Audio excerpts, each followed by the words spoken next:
Hello বন্ধুরা, welcome to our new video.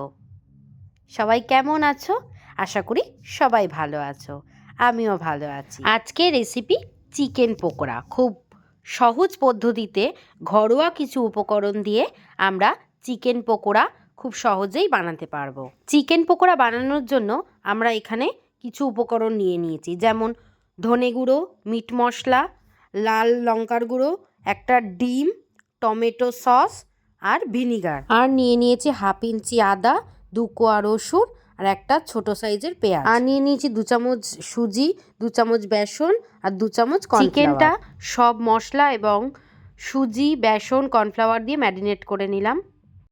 কড়াইতে তেল গরম হয়ে গেছে, একে একে চিকেনের টুকরোগুলো দিয়ে দিলাম এবং লাল লাল হয়ে ভাজা পর্যন্ত অপেক্ষা করছি।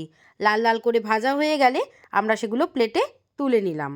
এই চিকেন পকোড়া সস দিয়ে খেতে খুব ভালো লাগে। তোমরা সবাই একবার বানিয়ে দেখো এবং কমেন্টে আমাকে জানিয়ে যেও তোমাদেরগুলো কেমন হয়েছে। আমাদেরটা তো দারুণ খেতে হয়েছিল।